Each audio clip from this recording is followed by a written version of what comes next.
ما نبدأ ما تنساش يا حبيب أخوك تصلي على الحبيب وتشترك في القناة وتعمل لايك للفيديو لأنه بيساعد الفيديو إنه ينتشر ويوصل لغيرك، وأنا متأكد إنك مش هتبخل علينا باللايك. فيلمنا بيبدأ لما بنشوف بنت في مكان مقفول عليها وبتزحف على بطنها وبتشوف شيء بيهجم عليها وبيخلص المشهد على كده، وبعدها بنروح لمجموعة أصدقاء هم إيريك وفيران وديانا وكورا، وبنشوف إيريك بيقول لهم إنه يعرف فندق مهجور اسمه فندق باراجون على أحد الشواطئ، والفندق ده يخص رجل العصابات مايلر لانسكي، والناس بتقول إن الفندق ده هو المكان اللي لانسكي أخفى فيه ثروته اللي تقدر ب 300 مليون دولار، وكمان الناس بتقول إن مفيش حد فكر يدخل المكان ده عشان يحصل على الثروة دي وخرج منها لأن المكان أصلاً مسكون. وبنشوف فيران بيقول لهم إن مبلغ زي ده هيفرق معانا كتير لو قدرنا نحصل عليه، ولكن إيريك بيعترض على كلام فيران لأن المعروف عن إيريك وأصحابه لأن هدفهم بس هو توثيق الحاجات النادرة اللي محدش قدر يوصل ليها وعرضها على قناتهم. وتاني يوم بينزلوا في هوتيل قريب من الفندق وبيجمعوا أدواتهم اللي هيستخدموها في دخول المكان، وبنشوف كورا بتسأل فيران عن الحبوب اللي بتشوفها معاه، وقبل ما يكمل كلامه بيخبط الباب،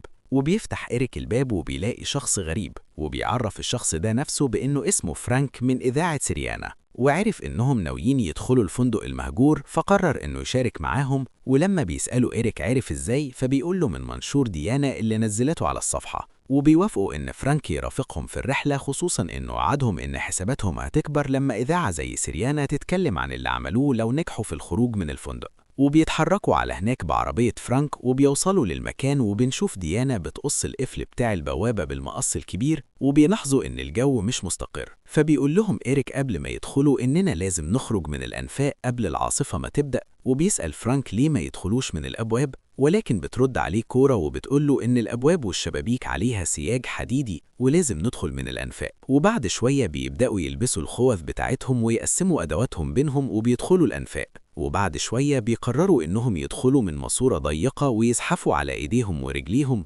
وبعد شوية بتقول لهم ديانا إنها سمع أصوات لأشياء جاية عليها من بعيد، وفجأة بتطلع مجموعة فئران كتير فبتطلب من الجميع إنه يختبئ وشه لحد ما الفئران تعدي عليهم وترحل، وأخيرا بيخرجوا من المواسير وبيوصلوا لمدخل الفندق، ولكن بيكون المدخل مقفول بحديد مكهرب، وبتقول لهم ديانا إنها هتدور في المكان على مدخل تاني. وبعد شوية بتقدر كورا إنها تقص الحديد وبتقع الشنط اللي كانت قافلة المكان، وبيقول لهم فرانك إن ممكن يكون اللي حط الشنط دي كان هدفه إنه يمنع حد من الدخول من هنا. وبيدخل الفريق كله إلا ديانا اللي بنشوفها وصلت لمكان تاني في الفندق وبدأت تعمل بث مباشر من داخل المكان وهي بتكلم متابعينها عن الفندق وقد إيه جمال المكان وإزاي قدرت تدخل للمكان المهجور ده، وبتتصور جنب تمثال من التماثيل اللي في المكان. وبنرجع لباقي الفريق اللي بيوصل لاستقبال الفندق، وبتقول كورا لما بتشوف تجهيزات المكان إن أكيد المكان هنا كان مخصص للحفلات الكبيرة. وبنشوف فيران بيهني إيريك على دخولهم للفندق وبيبدأوا يعملوا بث مباشر للمكان، ولكن بعد شوية بتمر كورا من تحت اللمبات الخاصة بسقف المكان، وفجأة بنشوف إن اللمبات بتقع من مكانها على كورا، ولكن بتقدر كورا تتفادى الإصابة في آخر لحظة، وبيكون واضح الصدمة على وشهم من اللي حصل. وبنرجع تاني لديانا اللي بتستقبل تليفون من إيريك عشان يطمن عليها، ولكنها بترفض المكالمة وبتكمل البث. وبنشوفها بتتحرك في المكان لحد ما بتوصل لمكان فيه بيانو كبير وبتقعد وتعزف عليه شوية، وبعدها بتتسمع صوت غريب في المكان ولكنها بتكون فاكراها صوت حركة الفئران، ولكن بعد شوية الصوت بيزيد وبعدها بيبدأ الخوف يتملكها، وبتفضل تجري في المكان عشان ترجع لأصحابها ولكنها بتقع على السلم. وقبل ما تمسك التليفون فجأة بنشوف شيء ظهر من وراها، وبنروح لإيريك اللي بيكون في حالة قلق شديد لأن ديانا مش بترد عليه ومش عارف إيه اللي أخرها، وبتقول له كورا إنه يهدأ لأن ديانا أكيد بتراقب نانا وهتخرج في أي وقت وتعمل فينا المقلب المعتاد بتاعها، ولكنه بيقول لها إننا مش لازم نستخف بالمكان ولازم ندور عليها بجد، وبيعرفها إنه هيطلع يدور الأول في الأوض اللي فوق وبيسيبهم وبيمشي. وبنشوف إن كورا بتفضل تتكلم مع فرانك عن أصحابها وبتعرفه معلومات أكتر عنهم، وبتعرفه إن إيريك بيشتغل في محل لبيع المعدات اللي بنستخدمها في شغلنا هنا، وإننا وديانا وفيران مش بنقدر نتكلم معاه في أي حاجة بسبب إننا محتاجين لمعداته. وبعد شوية بيوري فرانك صورته هو وزوجته أماندا، ولكن بيقطعهم صوت إيريك وبيطلب من كورا إنها تتحرك وراه، وبنروح لفيران اللي بيكون متخصص في أخذ الصور اللي بيوثقوا بيها شغلهم في القناة، وبنشوف إنه أثناء ما بياخد صور للمكان إن في آثار لإيدين شيء ضخم محفورة على الحيطة، فبيستغرب من المنظر ده وبيقرر ياخد كام صورة ليه. وبعد شوية بيسمع صوت حد معاه في المكان، والصوت مش صوت بشري، ولكنه بيلاحظ إن زي ما يكون في حد بيراقبه من بعيد. ولكن بيقلق فيران وبياخد بعضه وبيمشي بسرعة من المكان. وبعد شوية بيتجمع الفريق كله، وبيوصل فيران وبيوري إريك الصورة اللي صورها لمخالب الشيء اللي على الحيطة. فبيقلق إريك وباقي الفريق وبيقول لهم إننا لازم نلاقي ديانا ونخرج بسرعة من هنا. فبتقول لهم كورا إنها هتوصل لمكان الاستقبال عشان تدور على أي مفاتيح خروج للمكان من هنا لحد ما إريك يلاقي ديانا. وبيتحرك معاها فيران، وبيوصلوا لساحة كبيرة، وبيفضل يكلمها عن انسجامها مع فرانك وإنه حس إن في حاجة بينهم. ولكن أثناء ما بيتكلموا بتقول له كورا إنها سمعت صوت هنا في المكان، وبعد شوية مش بتهتم بالصوت. وبيوصلوا لمكان الاستقبال، وبيلاقي فيران مجموعة مفاتيح كتير وجورنان مكتوب فيه خبر عن اختفاء صاحب الفندق اللي هم فيه بعد مقتل زوجته اللي هم فيها. ولما بيقلب الصفحة بيلاقي فيها خبر إن الشرطة قررت تغلق الفندق نهائياً لأسباب سرية، خصوصاً لما لقوا زوجة صاحب الفندق مقتولة فيه وصدرها مفتوح وانتزع القلب منه. وبنشوف فرانك بيتكلم مع إريك عن إن هل ديانا هي الشخص المناسب ليه، وإذا كان يعرفها كويس ولا لأ. وقبل ما يكمل كلامه إريك بيدوس على فخ في الطريق وبيصرخ بأعلى صوته، وبيوصل فيران وكورا، وبيستغرب فيران من وجود فخ خاص بالدببة في فندق زي ده. وبتقول كورا لما بتشوف منظر رجل إريك إنه محتاج غرز في رجله كتير، ولكن فرانك بيقول لهم إننا هنتصرف باللي موجود معانا، وبيحط مادة مطهرة على الجرح. وفجأة بيسمعوا كلهم صوت تليفون ديانا بيرن، وبيقول لهم إريك إنه أكيد الصوت جاي من الدور اللي فوق، وبيتسند على فيران وبيتحركوا على هناك. وبعد شوية بيوصلوا لمكان غريب وفي شجرة كبيرة ومتعلق عليها مجموعة تليفونات وكاميرات كتير، وبيستغرب الفريق من اللي بيشوفه. وبيقول لهم فيران إن ده الوقت المناسب إننا نهرب من المكان، ولكن إريك بيقول له مش قبل ما نلاقي ديانا. وبعدها بيشوف إريك تليفون ديانا من ضمن التليفونات اللي متعلقة، وبيفتحوه وبيشوفوا آخر حاجة صورتها الكاميرا، ولكنهم مش بيقدروا يحددوا إيه اللي حصل معاها. فبيقول لهم فيران إننا لازم نتصل بالشرطة، ولكن إريك بيعترض لأنه مش هيقدر يستنى لما الشرطة توصل، ولازم نلاقي ديانا ونخرج من المكان. وبعدها بيكملوا طريقهم.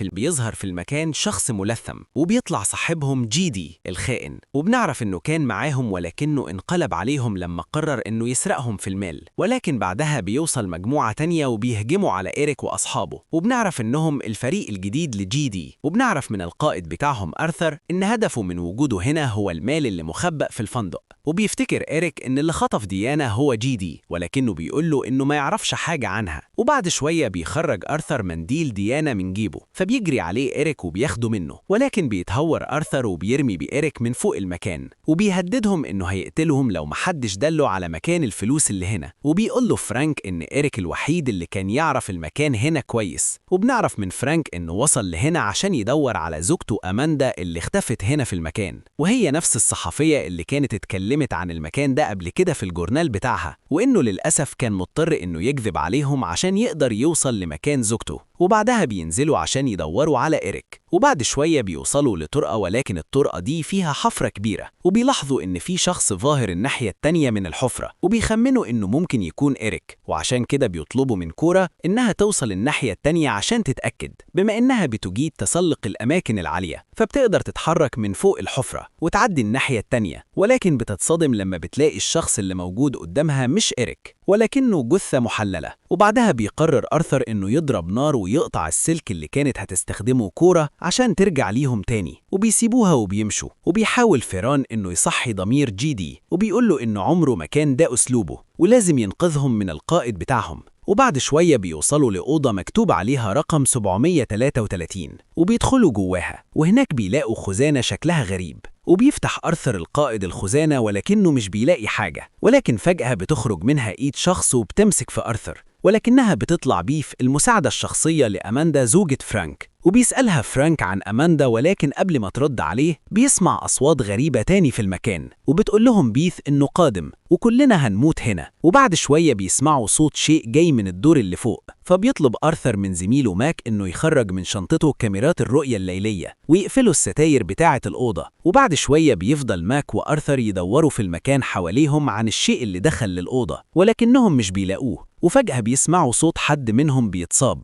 ولما بيلتفتوا بيلاقوا جي دي متعلق في الحيطة ومقتول. وفجأة بيشوف ماك وآرثر شيء على هيئة شخص بيتحرك بسرعة رهيبة في الأوضة، وبيحاولوا يضربوا عليه نار، ولكن بسبب سرعته مش قادرين. وفجأة بيخرج من فتحة في الأوضة للدور اللي فوق، وبعدها بنلاحظ إن طلقة من الطلقات اللي خرجت جات في بيث وماتت. وبيخرج ماك وآرثر من المكان، وكمان فرانك بيواسي فيران في موت صديقه جي دي. وبنروح لكورا اللي بنشوفها بتدخل أوضة تانية، وبعدها الباب بيتقفل لوحده عليها، وبتسمع صوت تحت السرير، وبيطلع إريك ولسه عايش. وقبل ما تخرج بيه من الأوضة بيسمعوا صوت حركة رجلين بره، فبيطلب منها إنها تستخبى في مكان تاني. وبتستخبى كورا في الخزانة، وهو بيرجع تحت السرير تاني. وبعد شوية بنشوف نفس الشيء اللي جسمه لونه أبيض بيدخل الأوضة، وبتحاول كورا إنها تشوف وشه ولكنها مش بتقدر. وبيقرب من الخزانة اللي فيها كورا وبيفتحها، ولكن ما بتكونش موجودة فيه، وبتكون متعلقة في سقف الخزانة. وبيظهر إريك وبيحاول يضرب المخلوق وينقذ كورا، ولكنه بيضربوا المخلوق بإيد واحدة وبيطيروا لبعيد.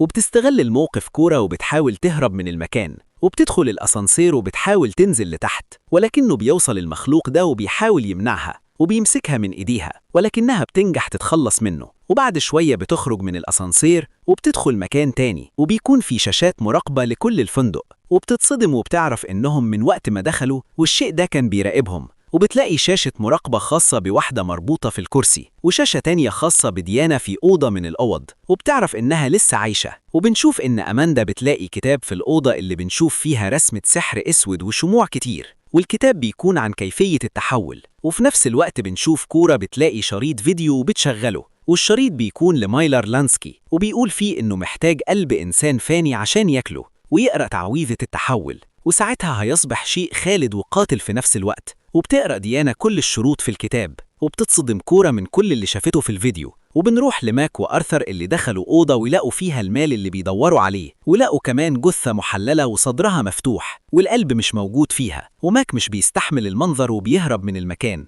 وبيسيب آرثر. وفي الوقت اللي بنشوف ماك بيحاول يهرب، فجأة بياخد خبطة في وشه وبيظهر قدامه المخلوق وبيسحبه لجوه المكان. أما آرثر بعد ما بياخد الفلوس وقبل ما يلتفت عشان يمشي بيظهر المخلوق قدامه وبيضرب إيده في صدره وبيطلع قلبه بين إيديه. وبعدها بنروح لديانا اللي بنشوفها بتلاقي فستان أبيض في المكان، وبعدها بيظهر المخلوق قدامها وبيمسكها من رقبتها. وبنشوف إن فرانك بيحاول يوصل لكورا، ولكنه فرانك بيقف مرة واحدة وبيشوف الفخ اللي كان عامله ليهم المخلوق، وده اللي وقع فيه ماك من شوية. وبعدها بتحاول تتواصل معاهم كورا عن طريق الكاميرات، وبتعرفهم إن ديانا لسه عايشة. وأثناء ما بتتكلم معاهم بيظهر المخلوق وبيجري عليهم، ولكن كورا بتحذرهم إنهم يستخبوا بسرعة، وبيفضلوا يهربوا لحد ما بيوصلوا لمطبخ الفندق وبيقفلوا على نفسهم. وبتعرفهم كورا إن في مخرج قدامهم عبارة عن أسانسير يدوي، فبيدخل فيران وبيفضل يسحب الحبل اللي بيرفع بيه الأسانسير للدور اللي بعد ده. وبيكون فرانك على أعصابه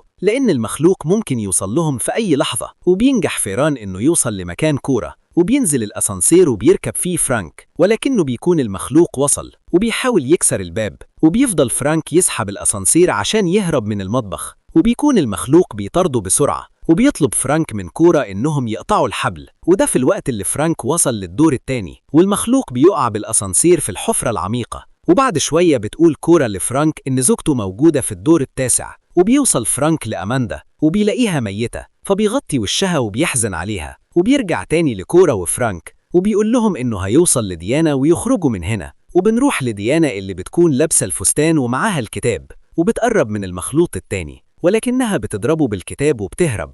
وقبل ما يوصل ليها المخلوق وقتلها ليظهر فرانك وبيطيروا على المخلوق وبياخدوه وبيقعوا في الحفرة العميقة. وبعد شوية بتقابل ديانا أصدقائها وبيوصلوا لإيريك اللي بيكون لسه عايش وبيخرجوا من المكان. وبكده بينتهي فيلمنا. لو عجبك الفيديو ما تنساش تعمل لايك وتشترك في القناة. سلام.